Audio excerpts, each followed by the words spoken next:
Hi, folks. Welcome to Radio FM 88 Australia. I'm up the top corner here. That's Jeffrey Shaw, coming from the studios. Right below me is Julia Choi, and the very bottom, is our guest, who happens to be on top of the Northern Hemisphere. Normally, they're looking down on us. Anyway, it is what it is. Special guest, as it says, is Gail Riding. And I will say to you at this moment in time that she's a personal friend of mine. I just want to get that out of the way. And there is a reason for that. And we can go into that conversation as we progress through the night. Those people who are listening through the Facebook sites, you can actually then make comments. Those comments can come into the central commentary position, and then they can be shared. Gail Riding from the UK. It says a lot. And of course, her gift is part of the new dream, which is dreaming the new dream. I think we'll go with the fact that I met Gail in a place called Payton.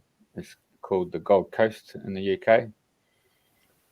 Doesn't represent any form of the Gold Coast as we know it here in Australia. But suffice to say, it's better than a Pebble Beach in Brighton. So Payton has a lot to do, and a lot better beach than our friends over in Brighton. And it just so happened, a friend who's now since passed away, Rob, we happened to be going for a bit of a tiki tour around the coastline there after a major winter storm. And I just happened to say, you got any like-minded people? And he said, yeah, we'll go to Payton. There's this, they're bound to have someone there. They usually do on a Saturday, 6:30. And of course, we went across to this hall and we sat in the back of the room. And this particular lady who's sitting below me on the screen here happened to get up, and she presented a demonstration of Clairvoyance mediumship. And of course, she reached out to the far reaches of the room. It happened to be myself. And she said, I'd like to come to you. By the way, you're not from here. So I happened to look at my mate, Rob, and I said, nope, we're extraterrestrials. Yeah. And then she said, can you please speak up? And before I even said that, she said, are you from down south? And of course, I opened my mouth and everybody started laughing. Obviously, I'm from the Southern Hemisphere. And so as a result, she proceeded to give us a demonstration of clairvoyance with no knowledge whatsoever of myself, but she just illustrated that people have got gifts in all forms of life, and it happens to be that her gift has been able to put that phone call through to those people who have passed away, a bit like anyone who's seen the movie Ghost. Yeah, fantastic, great representation, and hence the reason Gail's on the show tonight, and she'll evaporate with all the bloody stuff that goes along with the hullabaloo to actually get to the very point of saying to you that everybody's got this gift. So it's a good evening here in Queensland, Australia, and of course it's a very good morning in the UK, where Gail's come on to give us a bit of a heads up. Welcome. Welcome. Thank you. Right. So in children's folk stories, there's always a beginning, a middle, and end. And I suppose the beginning starts where you're a young girl. And of course, you got a visit from your grandfather, if I'm not mistaken. Yeah, just to give a little bit of a background here. I was brought up in pubs, in public houses. And I think the first time ever that I was aware of seeing spirit is we used to always come down into the pub when it first opened, about 5:05, because my parents was behind the bar. And it used to be that thing that we used to go and sit in what they used to call the little snug with the old men there. And I used to love it as a kid. And I dare say nowadays they'd really frown on it. But we used to have our own little cup, and they put a little bit of best mild in it with a little bit of lemonade in it. And we used to sit there and used to talk about all the old stories and everything. And I remember one day coming out of there, my mum and dad was behind the bar, and she said, where have you been? And I said, I've been in there. He said, well, who have you been in there with? I said, well, Fred. What do you mean, Fred? I said, well, been in there with Fred. She went, you sure? I said, positive. And she went back, and I thought nothing about it. And it wasn't until 2 days later that Fred had his funeral in the pub, and he'd been dead for about 2 days then. And I remember at the time thinking, it's a bit weird, but never really thought about it. But my granddad, who was also called Fred, used to live with us. He'd been in Bad Health for quite a while, but he was a phenomenal man, a beautiful man. And every day we used to go in, we used to see him, we used to sit there and read our comics. And I know one night my sister and I used to share a double bed, and the pub that we was in was built on church ground. So it was built in the same frame, and we had huge, great arch windows in the bedroom. And I was fast asleep, and I could hear like a tapping and a tapping and a tapping. And I turned over, and my grandfather was just outside the window, and he looked brilliant. He looked full of health and vibrant, and he got his best suit on. And he just kind of motioned to me to kind of wake up Gillian.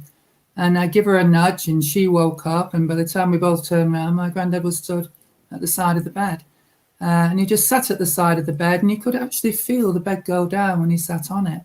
And it was one of the most wondrous, beautiful conversations I've ever had in my life. And he was just telling us how much he loved us. My grandmother had died about 8-9 months before, and for whatever reason, I don't know. But my parents decided it was better not to say she'd died, but to say she'd gone on holiday to Jersey, which looking back seemed quite bizarre, because I thought, well, my gran would never go on holiday without granddad, but there it was. And my granddad was saying to me that he was going away, and I remember asking him, well, are you going to Jersey to be with grandma? And he said, no, darling. He said, grandma's not in Jersey, she's in heaven. He says, and I'm going there. And he said an awful lot of beautiful things to me, but the one thing I always remember him saying was, be a good girl. Be a good girl, Gail, and always do your best. Always be your best. And remember, I'm never more than a breath away. And it was just one of the most formative times in my childhood. And I remember the following morning, it was my grandmother from the other side of the family, Maggie. She come in to wake us up. And you could see she was distressed. She was tears and upset. And she said, come on, you've got to get up. You've got to get up. You need to come through and see your mum. And we went, what's up? And she went, no. Should you going to have to come? Should you going to have to go and see your mum? And we said, is it because Granddad White's died? And she went, how do you know? And I said, well, he's been and told us. And oh gosh, my gran was staunch Catholic. She started flapping up and down and doing the signs of the cross, and she legged it out the room. And it was about 2 minutes after my mum come into the room. And my mum was a little bit of a gas, you know. And then she said, you're saying Granddad come in here last night? Because he'd been bedridden for months. He'd never been out of his bed. And I said, yeah. And she said, well, what did he say? And my mum was lovely, and she must have sat with us for a fair amount of time. And she just kept saying, well, just tell me again. Just tell me again. And with each telling, you could see the grief on my mum was kind of changing. It was changing from complete distraught to more of an acceptance. And that really was the first time ever I consciously knew of seeing spirit and talking to spirit. And I have to say, in that moment when he was there, I've always been loved. I've always been very, very lucky as a person. I had a very loving family and a very extended family. But that feeling of love at that moment he was with you, it is indescribable. It's such a beautiful thing. He was just in total peace, in total harmony, at total one. I think that's the best description I can give. And yeah, it just kind of went on from that. But I have that very profound event goes with me everywhere. And whenever there's doubt in my life, whenever there's fear in my life, whenever I've hit rock bottom, which we all do at periods of our life, it's just that memory, that feeling, and that knowing. And I can just send out that thought, and you can just feel that love touch you and that connection. So that was my first knowing experience of spirit. So, getting through people who've got different faiths, I suppose that would probably be the first lesson that you've actually come across. The fact that, you know, you had a staunch Catholic member, to the point that that's now become part of your whole life, where you're dealing with people with different faiths. How do you approach that then? It's difficult. If somebody would have said to me 15, 20 years ago that I would be traveling the world, basically, doing mediumship, I would have laughed them off the planet, because you've always had, it's like an inner war going on, because it wasn't just my dad that was brought up in Catholicism, so was I. And all the way through my life, especially my young life, I was always one for asking questions. My gran used to call me the 5 W's. She used to say, oh gosh, here she comes, what, why, where, when, and who. And that was always been me. I've always had to question everything. And I'd go to school and you'd have a lesson, or you might have an RI lesson or something like that. And I'd come back and I'd ask the questions. And my poor grandmother, she used to say, Gail, you're going to get done for blasphemy. Gail, you're going to get done for this. Gail, you're going to get done for that. And I said, well, I'm not being disrespectful. I just want to know. And it used to cause them absolute havoc.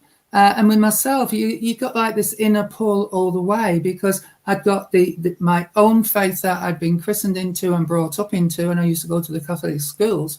And I've got this knowing and this seeing of spirit and these wonderful experiences and knowledge. And I think it was the knowledge, because it was just shortly after my granddad had died. I moved into the bedroom that he used to be in. So my sister and I got our own bedrooms then. And again, you've got these huge, great windows. And I remember being lay there one night and I was just staring at the stars outside. And before you knew it, you was just kind of going through the window and you was out there in the stars. And at first I remember thinking, whoa, this is really great. And then I thought, whoa, no, it's not so good. And I could feel myself, the fear. And there was just this voice, just this wonderful, calming voice, and this knowing the presence that was with me. And I never saw it, never looked for it, didn't need to do for some unknown reason. I don't know why.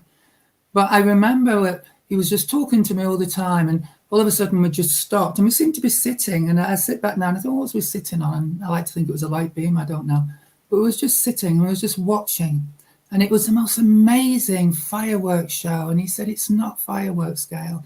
It's protons, it's neutrons, it's electron. And he was explaining all this to me. And I just remember thinking, wow.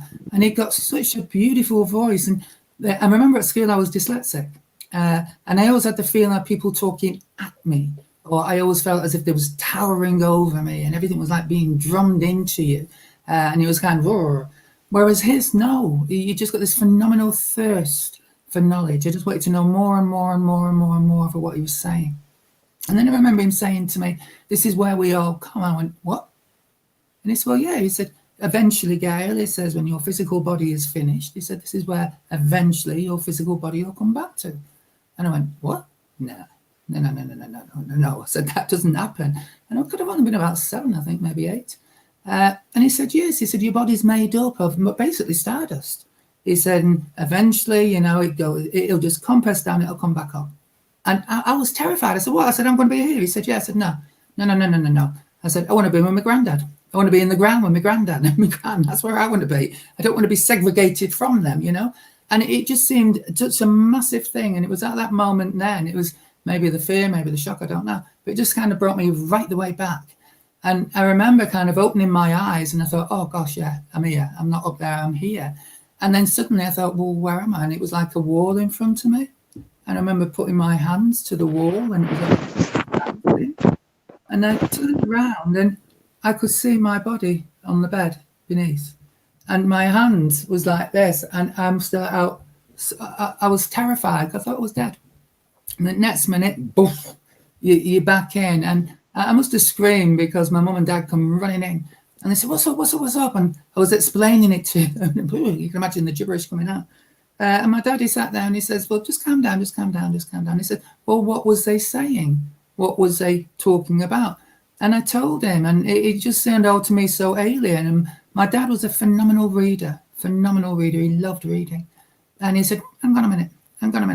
And he went away and he got one of the encyclopedias, this big red book, and he's plowing through it. And he couldn't find all of it, but he managed to find some of the words and some of the things that had been told. And I certainly hadn't read that book at that time, and certainly not to my knowing, nobody had told me that. And my dad was absolutely fascinated, and so was I. And I couldn't remember all of it, but I was remembering bits of it. And my dad had a great thing there, kind of looking that up and researching it.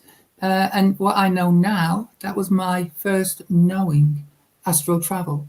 And I used to do it an awful lot, more so as a child than as an adult, I have to say.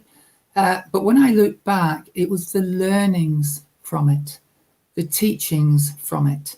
And I realized then, with the constantly asking questions in my physical life, if you like, a lot of these was answered in my dream state or astral travel. And it was wonderful and quite fascinating.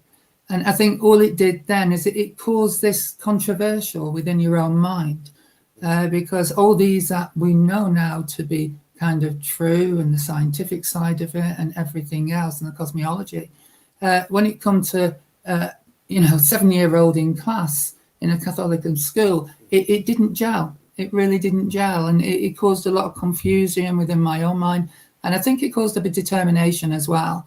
Whereas no, I need to find my own truth. I need to find my own way, and I was quite lucky with that, as I said, with the parents that I got, because I thought my dad was extremely into his Catholicism and very devout in his own way. He was also a man that loved to learn. So it was before the days of the internet. It was before the days of studying. So it was a long time spent in libraries and just reading different books. So yeah, that's where. Gosh, that's an amazing story, Gail. I mean, lucky you having your astral travel experience just like that. I remember my sister-in-law taking me off to the library, and we had to go and chant mantras and do breathing exercises to try and do astral. But then, of course, like you, when you actually leave your body, you get a huge fright, and most of us just go plonk straight in. And having an open-minded father who was accepting and supportive, I think that's wonderful. That would have really allowed you at a very early age to connect to interdimensionality. Yeah, it was wonderful. And just going back slightly there to what you said, is the majority of people do at some stage astral travel in that dream state, in their dreams. Rarely it's remembered, but most times, most people have and do astral travel in their sleep. And we get a lot of deja vu with that. I've tried researching it, but unfortunately there's not an awful lot of research on it, because it's like anything else with science. And my sympathy goes out to the scientists. It's so hard to research and to prove. So very, very difficult, because it's not tangible at the time to actually question them of what they're seeing or doing at the time of the event. And then afterwards, it's difficult to relay when they're wanting facts and figures and quantitative evidence. So it's a shame. Well, I got really excited when I saw that you teach astral travel, because I've been reading about the, Dr. Courtney Brown's The Cosmic Voyage. The CIA and the military are well known to have been doing a lot of remote viewing. I just you there a little bit, Julia, before we go further. Yeah. I don't actually teach astral travel. I do a mediumship class and a psychic class. I do the 2 different classes every week. And what I like to do within those classes is to give people a knowing, an understanding, and awareness. So what I actually teach, because it's this week I'm doing the astral travel, it is my experiences of it. It's different exercises, how to get into it. It's an introduction, if you like.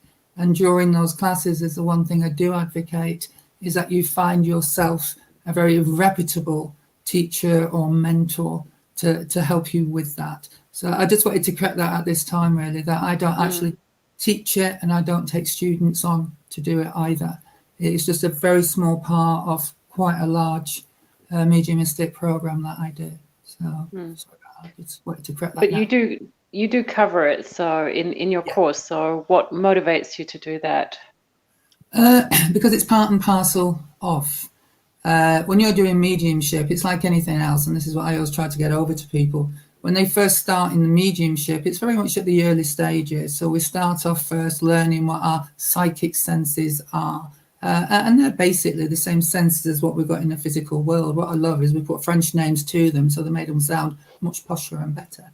But like you've got the clairvoyance, which is the clear seeing, the clairsentience, which is the clear smelling, the clairglutian, the tasting, the clairaudience, the hearing, the clairsentience, the feeling. But then I like to split that into two, because like in physical feeling is the sense of touch, and you get that with the clairsentience, but you also get the emotion side of it.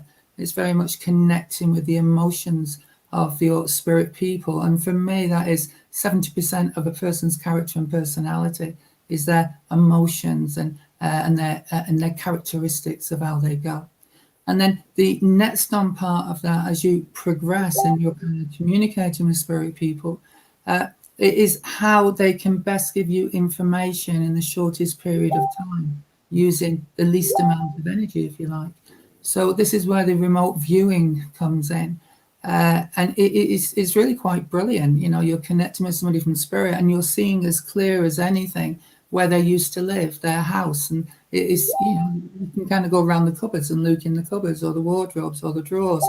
And it's amazing. And I was doing a class the other night with some of the exponents, and I've had these students for about 12 months. They have different teachers every week. And it was just a case of, oh, what am I going to do? And I said to the lady that organised it, she said, oh, do anything you like, yeah. And I thought, oh, brilliant. We did remote viewing last week, so in my class here, so I might as well do that here. And for me, it was a phenomenal experience of being able to get some kind of evidence. You know, if you're working with people week in, week out, week in, week out, and you've got the kind of students that there's a lot of times you can be saying, oh, well, you know, did they already know that? Did they know that person? Have they heard that before? Blah, blah, blah, blah. But with these people, I'd never worked with, I think there was about 9-10 people on there. I'd certainly not worked with 8 of them. So it was lovely to put it out there and to do an exercise with them, and then to see how they was working with that new tool, if you like. And the evidence that come back was amazing. And you're there to listen to the feedback, you know, and people say, I couldn't believe it. You know, she was describing to me this, you know, this room. She was describing to me this bookcase, and I could feel as if I was really in there. So you can see it puts a lot of different dimensions onto. So the remote viewing for me very much comes in with giving the evidence of the mediumship and being able to go in there. And it works with the psychic as well.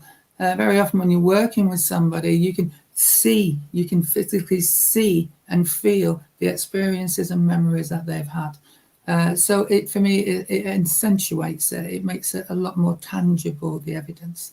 And when we're talking of the astral travel, for me, it's more on the learning point of view. This ability to be able to travel into the Akashic records, or to travel to actually meet up with a more higher guide, or the ability to go and travel here or there. So it is something I really enjoy doing on a personal level for my own, if you like, education, expansion and knowledge. So I just felt within the classes to give people that awareness of where it is, give them some simple exercises to do, direct them to different sites so they can go and study it, or different books. And the underlining one there is, you know, to find a reputable mentor, trainer that you can work with. Okay, that's great. So just to recap for those of our audience that are not that familiar with the terms, from what you're saying, the astral travel sounds to me like where you're projecting your consciousness into different dimensions or meeting places to either meet with people who've crossed over, or spirit guides, or, you know, to visit places of learning, etc. Whereas that's the astral travel, and the remote viewing would be kind of piggybacking off somebody's consciousness to look into their memories, or the access to consciousness of whatever they're perceiving at that point in time. Is that a good way? It is. And I think one of the students last week, I thought it was brilliant how she described it, because she said, well, that's remote viewing, Gail, it's a little bit like a drone, isn't it? It's like you can perceive these places and you can see the places, but you're not a part of them. And for me, I kind of went, bingo. Yes, she said it a lot better than what I could say it, because that's what it is. And I've just got here, which I printed out last night. And It's remote viewing, RV, is the practice of seeking impressions about a distant or unseen target, purportedly sensing with the mind. So it is being able to see something that is at a distance from you that you can neither touch nor see objectively. So it's subjectively. So you said it, I love your terminology. It's kind of piggybacking off somebody else's mind. But I know there was a Stargate experiments back in America. And again, people can read up on this. I don't have to sit here with a lot of facts and figures. But it ran for more or less 20 years till in the end they shut it down and said it hadn't given anything really that they could use in a military basis, which is fair enough. But 20 years is a long time. And I know it was Iga Swan, I think it was, one of the psychics that they got in there. And it amused me really when he said, at first he started putting objects into a box and he had to kind of see what was in this box. And he said, well, basically, you're insulting my intelligence because I can see anywhere in the universe. And I had a little chuckle at that because I thought, I don't think that's arrogance. I think it's just kind of saying to people, well, why are you doing this when we can be doing this? And one of the experiments they did was by using map coordinates, where they could give him just random coordinates of anywhere in the world with the maps, and then he could describe to them. And I thought, for me, that I thought, I can see that. I can see how that works. And I can see how that can be of a service in some way. So it doesn't always have to be of somebody else's consciousness. It can actually be from just focusing on a certain area or place. Just wanted to because it's like radio. Everything's got coordinates. And I think he actually was the one who saw the rings of Jupiter or Saturn before they were actually even they even knew about them. And that was very convincing. I actually discovered the remote viewing. I mean, I knew about it as a concept first when I was studying hypnotherapy down in Sydney, and there was a group, and they were just practicing, getting coordinates texted through to them. They'd be on a beach, it would be a boat, and then they'd have to, like 2 hours later, tune in to the same coordinates to work out where it was and get that confirmed. So once I knew about the fact that it was possible paradigm and every human can do it, you just train yourself to it's tune not in. A psychic skill. It is a it's not a talent. It's a skill. It's something anybody can learn. And again, that's what tweaked my interest in it, if you like, because I think sometimes it's very hard when people are saying, but it's psychic or mediumship, so you're a little bit quirky, or there's something different with your brain or the way you think. And that's hard sometimes to argue against. But for me, everybody is intuitive. Everybody has got intuition. So by default, everybody's psychic, because psychic really is heightened intuition. So everybody can learn it to a certain degree. But when it comes to remote viewing and astral travel, both of them have nothing to do with whether a person is psychic or not, or highly intuitive. It is just a skill that they can learn. Yeah, I was actually thinking about it today because, seeing is believing was the old paradigm. But if somebody says they've got a stomachache or a headache, everybody believes them even though they can't see it, right? No, it's true. But that's just, that's tuning in and feeling. And that's just the quantum, the very small universe, the inner universe versus the physical one. I think the thing that used to rationalize it in my mind, and I've often used in a demonstration, is when people say to me, over mediumship or whatever, I said, no disrespect, but if we was having this conversation 200 years ago or 100 years ago, and I would have said to you, we've got this little thing called plastic that, by the way, hasn't been invented yet, but it's just a man-made substance. And I'm going to have a little square of it or an oblong of it in my hand, and it's going to have a glass screen. They're going to say, yes. And I'm going to just press a few buttons and I'm going to be able to talk to anybody anywhere in this world, and they're going to answer me like that. I'd have been lucky if I wasn't burning at a stake or put into an asylum. But it's fact. And then if I would have gone on even further to say, with this same little oblong box, not only am I going to be able to press just one button and talk to them, I'm going to be able to see them in real time, and they'll be able to show me wherever they are. And people would have thought you was absolutely insane.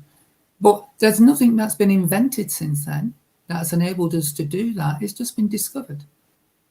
The silicone was here. The airwaves was here. The sound waves was here.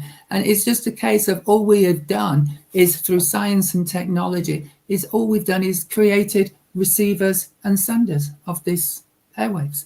So I kind of look at that and think, well, if they can put that into a little box, then our brains are quite phenomenal. It's exactly the same thing as what they're doing. They're sending and receiving images, and they're sending and receiving words or sounds. So I kind of look at that and think, just maybe have a little think before we completely diss it away. That these receivers and these senders, our brains are capable of the same thing. So, and the most exciting thing is that it's not just across the human species, but that we can receive and send information into species and outside. And I actually discovered this by accident, so I knew conceptually that remote viewing was possible with military objects and humans. And then when I was starting to do hypnotherapy, I had people who were scared of moths or phobias for certain animals. So I was trying to cure them. So I just decided to use the walk in the other person's shoes or the other animal's shoes. So I said, all right, you're going to piggyback, you're going to be the moth and see life through the moth's eyes and experience what it's like to be a moth. And I suggested it, as you do. And you know what? Blow me down. They did it. They started describing what it's like to be a moth. It's like they hate light. They're really scared.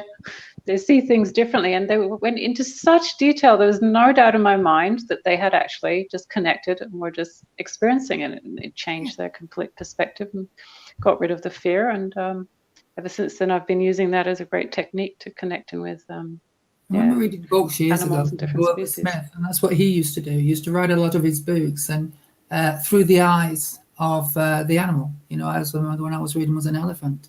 And it was just amazing, and you just kind of had this connection with that animal you've never had before by seeing it through their eyes. So I can see there with your hypnotherapy, it kind of makes them look at the fear in a different way. If they're looking at them in their eyes, can you imagine how that poor wasp feels when something 1,000 times its size is stood there petrified of it? And they kind of think, it just doesn't rationalize, does it?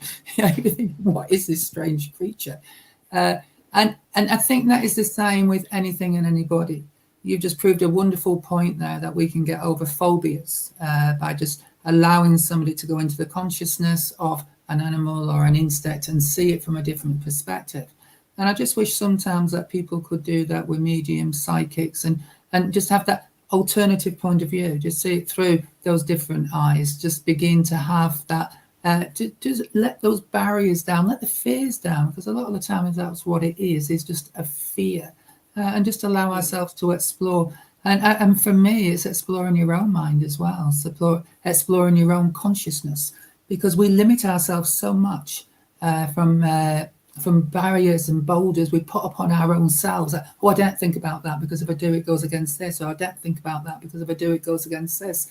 And I think that is so difficult for us sometimes, is the restrictions that cultures, beliefs, society, family, sometimes workplaces can put on us, that we don't think that way or even dare to even probe into it. Because it wouldn't be acceptable or it wouldn't be deemed right. And for me, it just broadens every aspect. And I will use that time, Julia, if you don't mind, but I will use that time and time again. That we can allow one little insect or one little thing to basically rule our lives. And you look at that in the commonsensical side of it and you think, that's just not rational. But it is. And it's that fear is that great, that it goes beyond rationality, because all we know is the fear, that's the phobia. And we can take that a little bit further, because this is similar when things that we don't know or understand, we'll kind of shut them down in our mind because of the same kind of fears and phobia against the unknown. And it's not for me to say to anybody, what their truth is or what your truth is. But for me, my truth is just that exploration, just looking at it, just looking at the possibilities, maybe taking it out the box and looking at it from the other side, maybe just jumping in that wasp's head for a while and seeing through their eyes.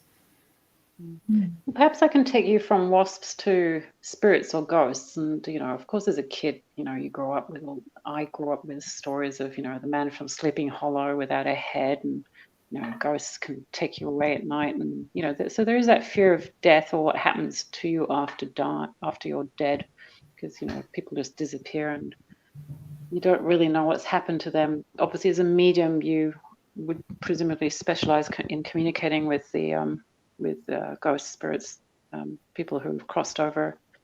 So perhaps, can I invite you to share about, what happens in spirit ghost world, so that our audience can be less scared of that? I think the first thing I want to do is just to for my understanding of what a difference in a ghost and a spirit is. The ghost is basically a residue of energy that is kind of left here, and it's no intelligence, it's no life form, it's just a residue of energy. And you just hit on it there, like, the ghosts from Sleepy Hollow with no head, or when you see people in haunted castles that have been violently killed. And the majority of ghosts, to my knowledge, have normally had some kind of very high energy episode go off at the time or around about the time of their death. And how I perceive that is like a capsulate of that energy is locked within that space, within that home, in that wood. And it's like a rerunning of a movie, if you like. You'll see them come past the same thing at the same time every night or every year or whenever.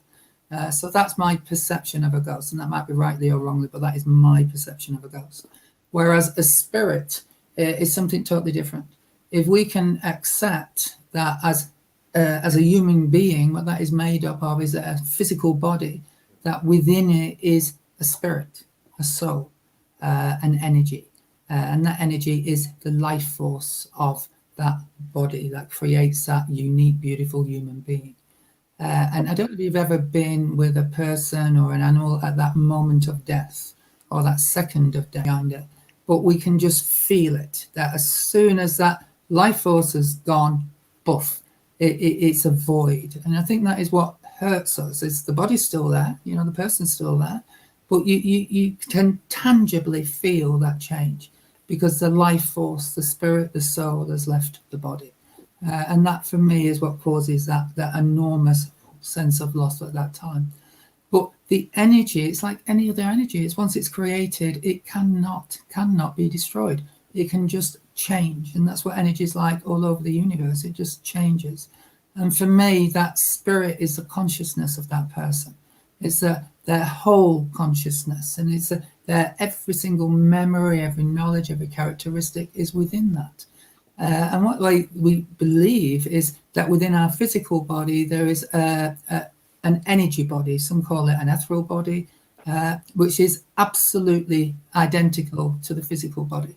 So as when that consciousness leaves, it leaves within that ethereal body. And that is what we see when we are connecting with spirit. You're seeing like the energy body of that person. We're able to connect with the consciousness of that person, which, if you like, is the energy force of that person. So that for me is the difference in a ghost and a spirit. Now, when you connect with the spirit world, it depends on how you're having that communication. Most people think that all mediums are clairvoyant, but not all mediums are. They don't actually see the spirit world. What they do is they sense it. They can sense their presence. And this is like you, if you was to stand somewhere and somebody was to come behind you, you can actually feel the presence of that person. You can feel their presence within your room as they come closer or go back. And if you like, it's the aura. We have energy that creates an energy field around us, a magnetic energy field. And as that aura goes out, you can connect and touch with other auras. And this is where we get that feeling of, we like that, or no, don't like that. And I can get on with them, and no, I can't get on with them. And this is the same when we are connecting with the spirit world. It is like having that communication with this person that's just come in. And it is an experiment worth doing. Blindfold yourself, stand in a room, allow somebody else to come in and just feel them through their aura, sense them through their aura. And you'll be able to get the sense of, are they taller or smaller than me? Are they wider or narrower than me? And let me just touch upon their personality. Is it harsher, or softer than mine? And by going through that, you're sensing that person, their physicality, their build. You're going through their personality. You're going all the way through their emotions. So you're doing exactly the same with the spirit people. That is how you're making that connection. You're making that feeling. And then this is where it can come to connecting mind to mind, to their thoughts. And that's the claircognizance, where it's like that coming together of the thoughts. And that is where you can begin to get their memories. And this is where the remote viewing can come in very useful as well, because you can actually see it and go. So I hope that's explained a little bit of how it does. And I want to know, when you met Jeff, did you do a reading on his aura? What did you... Did he let you? You really want me to tell you? Depends on whether Jeff allows us to or not. It was a long time. He might be a different man now. Yeah, well, it is my bestie. He's my friend. So I'm not going to go there. Bestie. You're But going to be that's loyal another to him. thing, because when I met Jeff, it was quite funny, really, because after the service had finished, I'd gone outside to have a puff on my my vapes, because I'm terrible that way. And Jeff was having a cup of tea with a lady that I travelled with me there, my friend Jackie. And she was saying, oh, how was it? You know, my friend's best this, blah, blah, blah, blah. And he said, well, I'm not really interested in all that. You know, it's very good. Yeah, it was very nice. And it was nice to have me on, blah, blah, blah, blah. He said, but what I'm really interested in, he said, is the proper stuff, you know, the trance and everything. And that was so funny, you know, and you can imagine, can't you? And Jackie, she tittles me. She's my #1 fan, you know. Jackie Smith, if you're there, hi. And she says, well, you know, my friend Gail, if you really, really, really, really, really want all this with trance, that's the one you've got to have. And it was just so bizarre. Yeah, you got these two, and if you're talking about watching auras or watching people, you've got Jeff with his big macho aura there, and you've got Jackie with her sparky everywhere. And it was like watching a comedy show. It really was. But that is how that's how we then we arranged to do trance sitting, and I did a trance sitting for Jeff, and that was where all this, far beyond my knowledge, I can assure you, and Jeff will know a lot more about it than me. But it was like a physicist that had come through, and I knew nothing about Jeff, nothing at all. And they was talking about all these crystals, and they was talking how you can use these crystals and change the vibration to accentuate all the receiving and transmitters of all these different things. And I remember coming out of it, and Jeff comes saying, oh, wow, boom, mate, yeah, just blew my mind. And he said, well, would you come over to Australia? Would you come over there and teach? And that is the story of how that friendship came. And I think that's about 5-6 years ago now, Jeff, isn't it? And subsequently, he's been inviting me over there for the last, let's say, obviously we couldn't go last year, and I don't think we're going to be able to do this year, but hopefully I do hope to come again. But that was through the trance mediumship, and that's a completely different aspect of being able to connect in with, you know, let's face it, if you talk about the greatest brains from this world, they're all in the universe. So you can make that connection and get that knowledge of those. It is really quite phenomenal. So, yeah. So, not quite going to answer your question on reading his aura, but that's about the best description I'm going to give you there. Oh, that was a great story. And I love you're very good at the voices. I thought of Jeff like that. Yep, there was a boombox. But what did you mean with connecting into the greatest brains in the universe? You lost me there. What was that reference? Okay. There's a concept here, if you like, of what they call the universal mind. And if you think of a greater consciousness, and we have all these different concepts of what that oneness is or where it is. But I truly believe that thoughts are energies. So every thought we have, think about it. Where does it go once it's left you and once it's gone to wherever it's meaning? It's an energy. It's an energy force that is going around. And Betty Shine, if you ever get a chance, a beautiful little book she wrote. They're quite a few years old now. But she used to write on the conscious mind and the universal mind. So if you imagine that all these consciousnesses, if you come together, and some people want to call it the spirit world or whatever, but either way, there's a lot of knowledge, a lot of intelligence, a lot of thoughts, a lot of energy, mind energy that has gone out there. And it is kind of, if you can connect into that universal mind, that consciousness of mind, then there's nothing, absolutely nothing that isn't there for you to be able to tap into. How exciting. Jeff, You know, have you tapped into it? If you want to know about gravity, go and talk to Isaac Newton. You know, it's just a concept, you know, and I like to look at that, and I like to think, well, yeah, you know, if I want to learn mediumship, then that is why I like the astral travel, because you've got that opportunity to go. And if I want to teach mediumship, if I want people to have a greater understanding of what it is, then there's far greater spirits than I that have that knowledge. And this is where the trance medium comes in, from enabling you to channel them through your physical body. So their consciousness is kind of attaching onto your consciousness, and their thoughts, their knowledge is channeling through you. Okay, so who have you been channeling recently? Who's like trying to guide humanity at the moment, or spread their messages? Scooby-Doo. I don't know. Scooby-Doo? I'm not going to drag me down that one. I'm not going to stand here and say, yeah, Elvis was there giving the game. No. Don't go through that one at all. And you've got to look at that again, is when people look at this, why only one? If you're asking a question and you're asking it to the universal mind, why would you limit yourself to just one consciousness, one thought, one individual answer in that? When for me, if I was to visualize that, you've got this wonderful consciousness, if you like, the universal mind. And that's got the ability, just like now, you know, we're doing broadband or you're doing streaming. So you've got the ability to channel many things down one channel, and it can go out to 1,000 different ways. Imagine that coming the other way, you know, so you kind of got this, the unity of all these different specialists there that can all put that little bit in and can all come. I know, but you might get 50 different answers, whereas just going into this like kind of beehive concept at the moment in humanity, aren't we? So I wouldn't want to ask 3 different people, because then I'd never know which one was right.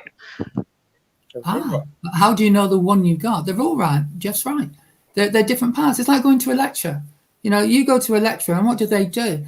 Most times it isn't just their thoughts and their knowings that they're giving you. What they're doing is referencing a lot of different people that have studied this, a lot of different knowings, a lot of different outcomes. And for you to have the best knowledge of it is to have a knowledge of all that research, of all that knowledge. And then you go through that, and then you find your own truth throughout it. And that is what most things are when we come to learning. You know, at the top of it, you've got the question, and you've got all the different things of where you're going to go and who you're going to ask. The middle bit of it is all the different answers that you've been given from all those different people. And then the conclusion at the end is how you perceive that. And you might be very lucky and say, well, yeah, to be honest, I've read all that and done all that, and there's only one true one there who's totally right, totally, and blows everything else out. But the majority of us don't. We say, well, I have to say I can take 60 or 70% of what that says, and I can go with that consensus. However, I'm now looking at this, and yeah, you know, I can also see where that would have an aspect on that as well. And then I'm looking at this, and that's got that little bit. So you come with your own unique knowledge of that, if you like. And I think that is what I love about learning. It'd be also boring, wouldn't it, if there was only one book on every topic? So why have only one answer for every question? That's true. Yeah. And our audience is loving it. Kim, Helen, Yvonne, Michelle, and Helen and Reese, they're all loving it. And over to Jeff now. I'll be quiet for a bit. In your box. Hey, I remember years and years ago, Samita was working for me, and she had 2 young daughters, and they would come up, and the first one asked me how to tie a shoelace. And so we'd go through tying a shoelace, and each week she'd come up and tie the shoelace and all that stuff. You know, about a week, it'd be the next year or something. I said, you want me to teach her how to tie a shoelace? Hello, you know, like, you know, as it is. And that was the understanding that I got was, you might get 3 different teachers turn up. They all have that knowledge about that one subject. And it's like the first one's going to come to teach you how to do the shoelace. But the next one will come in and say, well, okay, you don't need to have a shoelace. You can have a slip-on shoe, you know. or you can have the one that comes in with the zipper on the side. Still do the same function. It's just a matter of your perception to conceptualize each one of those shoes will do the same. And I think you have to look at it the other way as well. It's not just what we're teaching, it's how we learn. You know, let's go back to that metaphor of the shoelace. And you can show somebody how to do a shoelace, and then you got another little toe that comes across, and you think, just not, because they're left-handed. And you have to think, if somebody's left-handed, you have to do it the completely different way. And you're kind of thinking, wow, you know, I can't even do it, no matter how can I teach that. So it's having that awareness that not only do people teach in different ways, people learn in different ways as well. And I know when I do my classes, you know, I love the fact of doing the tutorial, you know, of talking them through it. But I feel when people's got a lot of information, you kind of sit there and you go, you turn off. So I know how I learn. I learn through seeing something. It has to be visual. I also have to hear it, and I also have to touch it. So I'm quite a sensual learner, if you like. The more of my senses I am using, the more it resonates within me. So I like to do the videos on the PowerPoint, and then I could do worksheets that go out, and we'll have a talk about it. Then we'll have a question and answer time about it, and then we'll get you to go and do it, and then have a feedback on that. So it works really well. But it's this thing again of how do we learn? And maybe this will answer a few more questions of maybe how I struggled at school, because I'm dyslexic. And it wasn't until in my 40s, you know, I was actually diagnosed officially. But I remember as a child, I struggled terribly with spelling and read. Not so much the reading. I've always been able to read. It was reading it back out loud. You know, you'd mispronounce or whatever. And they said then about dyslexia, and they said, no, because she's just too good with numbers. You know, my mental arithmetic and mathematics was all A stream. So they said, no, you know, it's one or the other. And this is how society's changed. That was back in the 60s.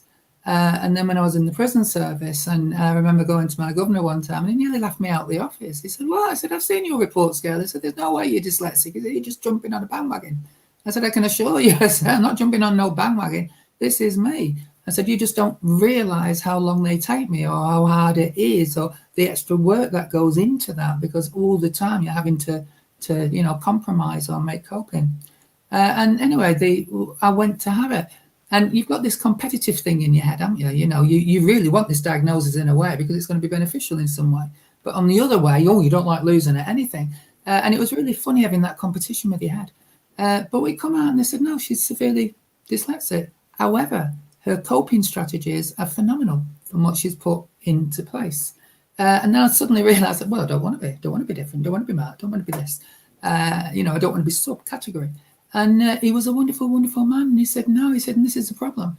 He said, people mistake dyslexia for low IQ or for somebody being illiterate. And it's not at all. He said, if you look at the brain as if it was a computer, he said, then the only difference is the majority of brains work on Excel. They work on a Microsoft. You know, that is what they work with, Windows. And that software is phenomenal for them. But then you've got the other brains that are Apple, and they are completely different software. And if you put the software from Apple into a Windows computer, it's gibbly-douche. It won't work. It just doesn't work in any way at all, because they're two completely different systems.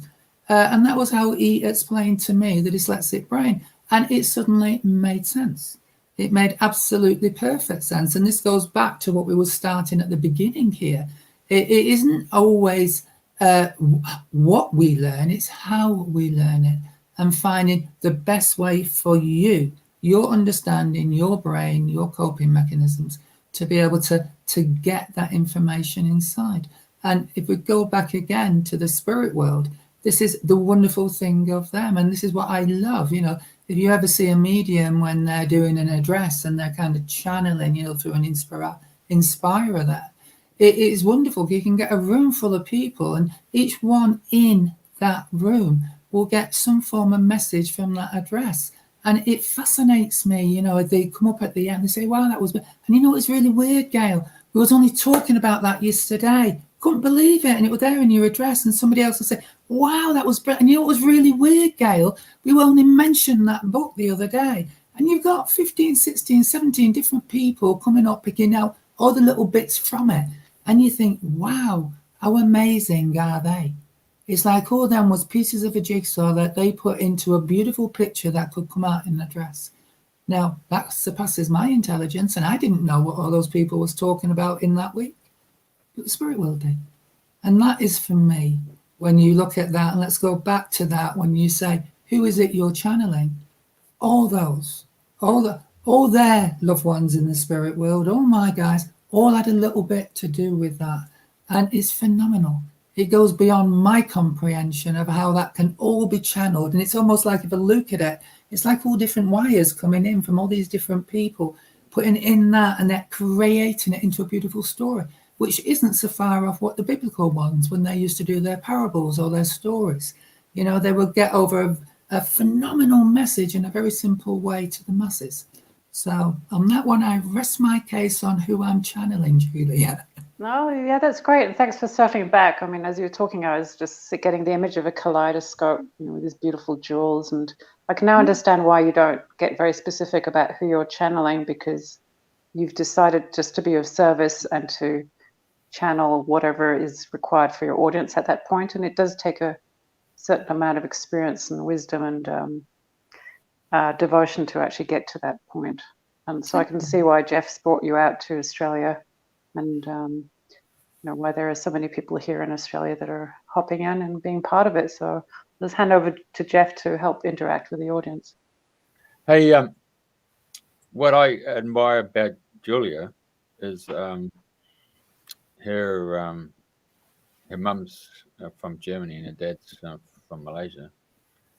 And she's had to cross-pollinate those two cultures and live in England to go through university, and then eventually come to Australia. So there's 4 different concepts of consciousness that she's had to work with and rewire her brain. And I think she's done an amazing job, because you know, the Asian philosophy and the Asian way of doing things is completely different to what the English would do, and perhaps to a certain extent Australians would do. So I mean, she's probably got a whole plethora of very different. And for me, Jeff, that's what makes people like Julia so unique, and it can't be emulated, because you've had all those different inputs into you. Over your life, you're constantly having these coping strategies where, how can we blend this together? How can I work that way? It sits right with my soul, and it sits right with my head, and it sits right with my family. And it's created, and not just with Julia, but with all of us. This is what creates that phenomenal uniqueness of us all, of how we are as individuals, of how we work with the spirit world, of how we learn, of how we teach. And I think the majority of us that have had that kind of kaleidoscopic upbringing, if you like, because we're all kaleidoscopes. It is lovely when we're pulled and we're drawn to helping others to evolve, to adapt, to have that change, that adaptability, if you like, that enables us to survive in this life in a very compatible way. Particularly in Asia, with their philosophy relating to beautiful natural healing, and the modalities for healing are completely conceptualized into you know, using the chi and using the natural herbs, as opposed to the Western medicine of just cut you open, here's these pills, off you go. Yeah, and the Chinese, I love their culture when I start to look at energy. When I start looking at energy and the chakras and the meridians, and you look, for years they've been doing acupuncture, acupressure, you know, to move these little blockages and energy blockages within our physical beings. And that is very much where the psychic comes in as well, and if you like, as the mediumship, because to work with psychic or mediumship, everything is about energy. Everything is about connecting that energy, tuning that energy, drawing in on outside energies to empower your own energy, to make it, if you like, greater, so you can take that aura far out.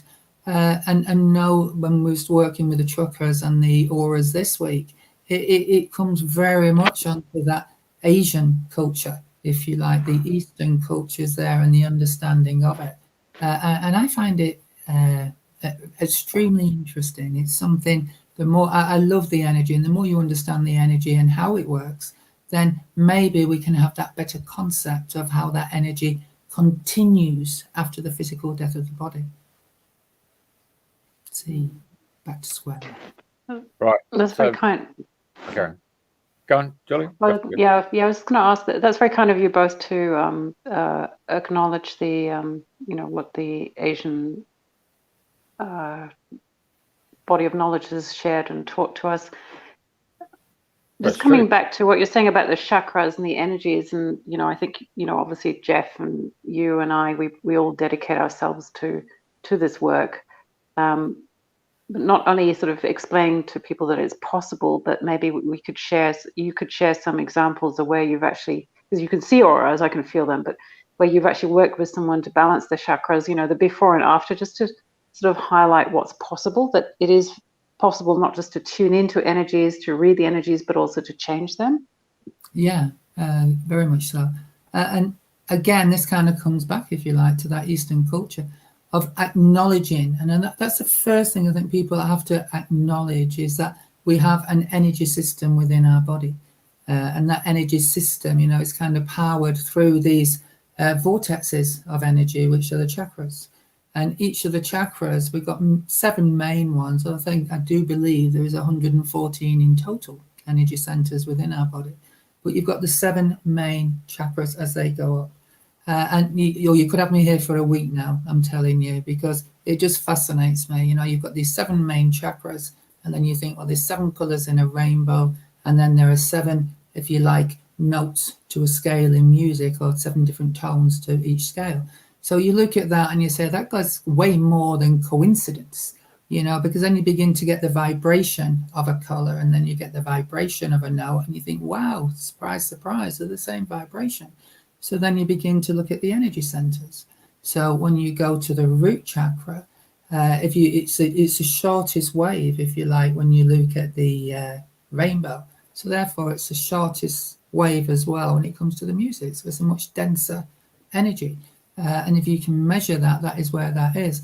So when you come to your energy centers, you can actually reattune them or energize them with color or with music. So, we can just touch upon that. And if we go back again to that root chakra, this is very much about the grounding chakra of our connectivity to the earth. And it's very much about our physical lives, our physical being, our material world.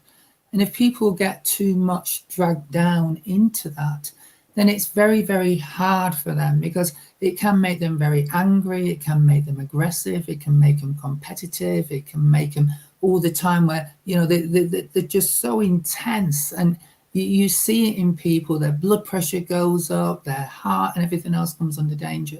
So you can very quickly see how that has got problems in their physical health.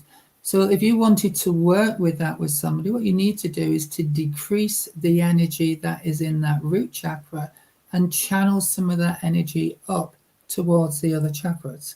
Now, I know, Julia, as you work in hypnotherapy.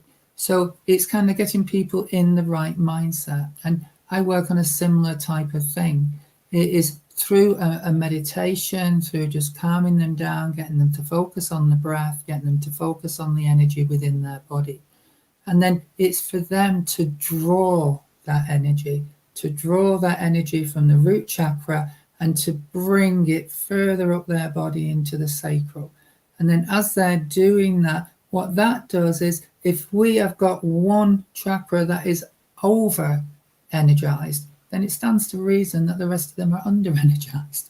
So you can literally just take that energy from that and begin to bring it up the body and flow it through. And you can find that balance.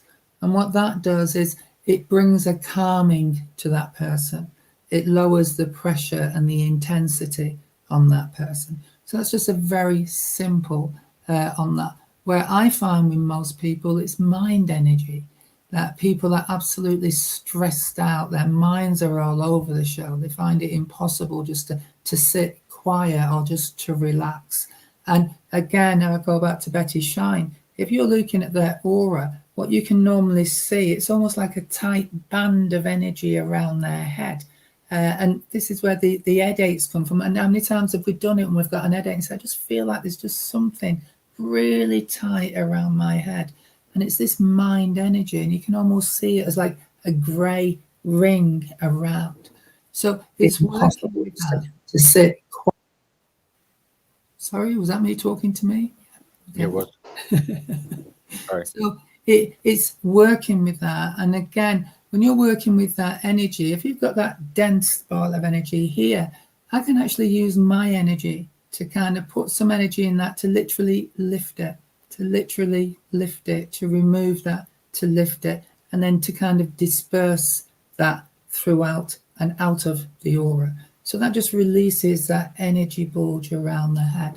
And then you can begin to work on the different chakras and to balance them, to energize them, and then to find that beautiful balance throughout the body.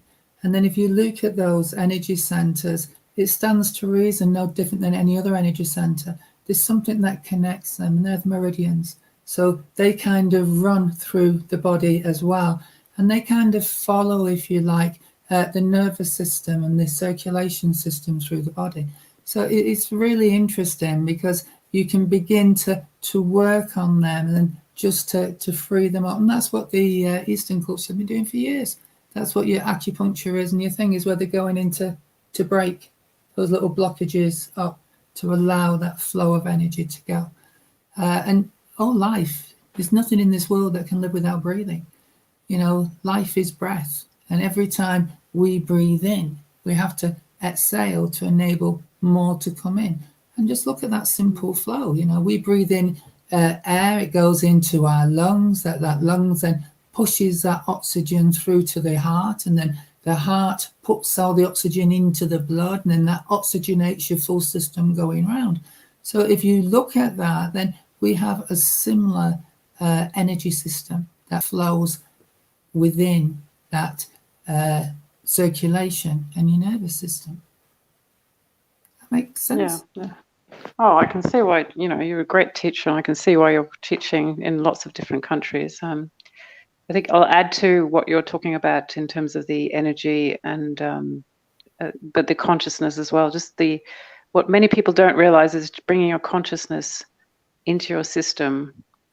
We talked about remote viewing, projecting consciousness out, but bringing your consciousness into your body, into the different system, is usually enough to shift the whole situation. Bringing light to the internal situation is usually, it has a magic ingredient somehow, the human consciousness, if it's with, careful and gently and compassionate, then it has an amazing healing effect. And if we just recap a little bit there, if we talk about the universal consciousness being this energy, then our consciousness is energy. And what we're basically doing is we're putting energy within our body. And that consciousness is taking that energy around. And what it's also doing is within consciousness is a knowing. So it's giving ourselves an understanding and a knowing of how our bodies work. And when we hit those blockages and we can see where they are and we can feel what part of our body, what energy center it's connected to, each of them are connected to different organs in our body, to different sensories in our body, very much to the positioning. And that in itself, it makes us consciously aware. And most times we can then, just through that conscious awareness, that knowing, actually move that blockage and help to self-healing. So yeah, there's that phenomenal interconnection of the consciousness that we can use within ourselves, within our physical body, and this consciousness that continues after physical death. So if people want to come and study or have a session with you, what are their options to connect with you? Well, my website is www.gailriding.com. Jeff's just put it up there. On there, there's different pages there that shows the different classes that I teach on the psychic and the mediumship, and they're on running. Every Wednesday is the psychic, every Friday is the mediumship. It's very difficult to get a time that suits all countries, and it doesn't help with British summertime and everything else. But they go out on a Wednesday morning at 10:30 and Friday morning at 10:30. But what takes most of my time is not the teaching. It's actually recording them, editing them, uploading them, and putting them on. So even if you can't make the live sessions, they're actually on my website on the private members pages. So for each class, you've got up to 2 weeks to watch that. So it's open to everybody. The prices, I mean, some people will say they're ridiculous. They're only £25 a month for the 4 psychic ones, or £25 a month for the 4 mediumistic ones. Or if you want the 8 together, it's £40. You know, so for me, it's £5 a class, and each class is nearly 2 hours. So that tells you that. On there as well, you can see on the pages at the top, it tells you all the readings, the different kind of readings that I do, and you can book them on the site. You can pick your own time, or my calendar is up there for you to go. If you look on my website there, you can see this month we are doing remote viewing and astral travel, and we're doing on the psychic, we're doing the aura. So you can just come on now and just book for those 4 sessions for that 1 month, rather than have it on a recurring payment. I try and make it as simple. If there is anybody out there that understands WordPress, I've been trying to get another website up and going there for nearly 8 months now, but I think I'll have to find somebody to do it for me, because I've got something like now 160 different sessions that I've done. And my idea is to open up a WordPress website where people can then just buy the classes, become a member, and watch them at any time for forever, as long as they're on there. So yeah, you can see there, that's the aura graphs. That's what we're going to be starting next week. So yeah, there's absolutely lots, and we've got some beautiful people that come in there. And to give it even more support, we have Facebook pages, group pages that support the psychic and the mediumship classes. So thank you. That's great. Thank you very much, Gail, for joining us on the show, and thank you very much. Shout out to our audience that's been commenting and not commenting: Barbara, Helen, Kim, Thomas, Michelle, Evie, and all the other beautiful souls. Thank you very much for joining Jeff, Gail Riding, and myself on Dreaming the New Dream. And thank you very much for inviting me. It's been a pleasure. Hey, we're going to let people know who you've organised, because it's a bit different, isn't it, from next week? Yes, next week we have Elena Danan, who has also had encounters with spirit. Some of them friendly, some of them very unfriendly, as in she was abducted by extraterrestrials when she was 9, but then she was also rescued by another race of extraterrestrials. So it's quite an adventurous story, and Elena is very happy to come and talk about it. And so for those of you that are interested in hearing it straight from somebody who's actually been involved in such a situation, join us. The time will be different because of the time difference. It will be Sunday at 10 o'clock this coming Sunday, not this Sunday, on next week. So join us for that if you are free, or catch the replay on Dreaming the New Dream or radiofm88.com.au. What else is there, mate? There's something else about that one, isn't it? Just down a sec, I'll get that. You got a poster for her, haven't you? Just quietly. Not for Elena's yet, no. Have you?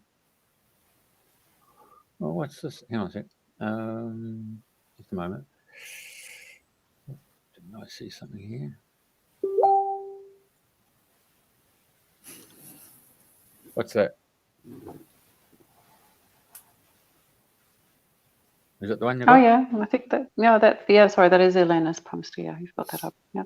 Okay, so the reason we're doing it Sunday next weekend at 10 o'clock at Queensland time, which would be midnight in the UK, Is there a particular reason?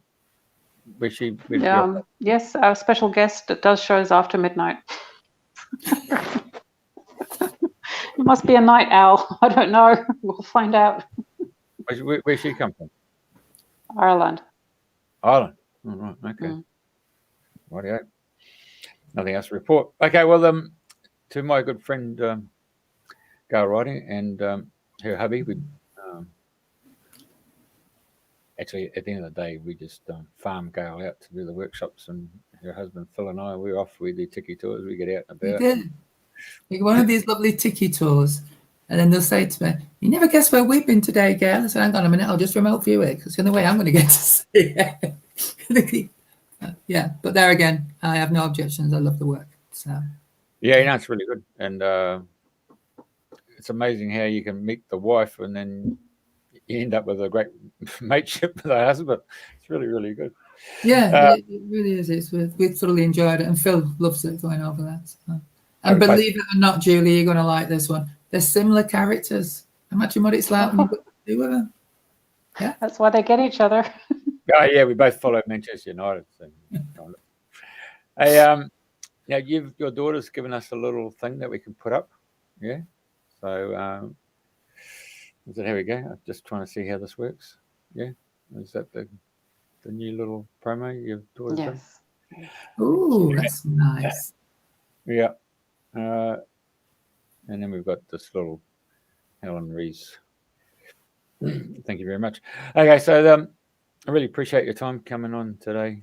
And Gail, so coming for the workshops on a Wednesday and a Friday, what do you suggest they do? Do they come through on your Facebook site, or do they come to the website and then make the booking, and then you send them the link to come onto the Facebook private pages? How does that work?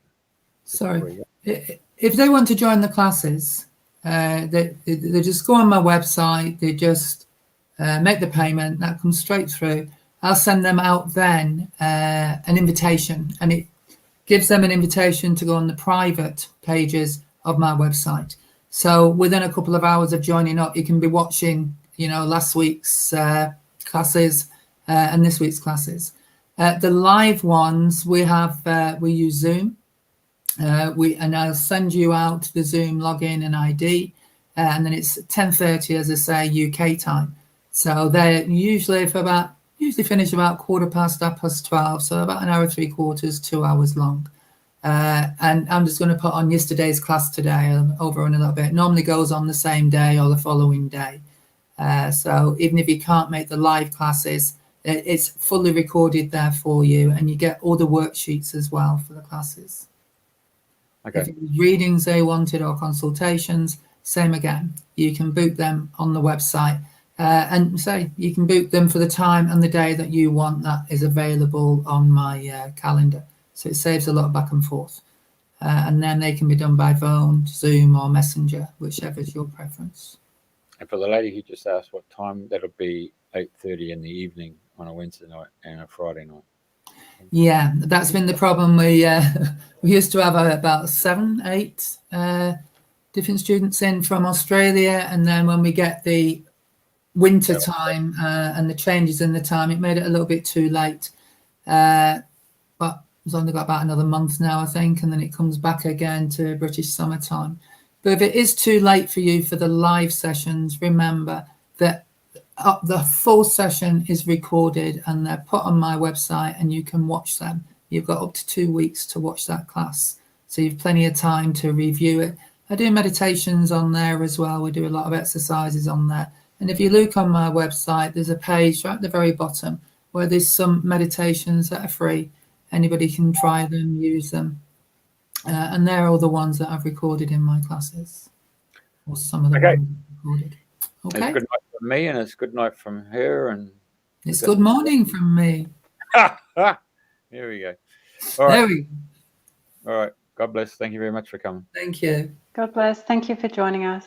Thank you. Bye.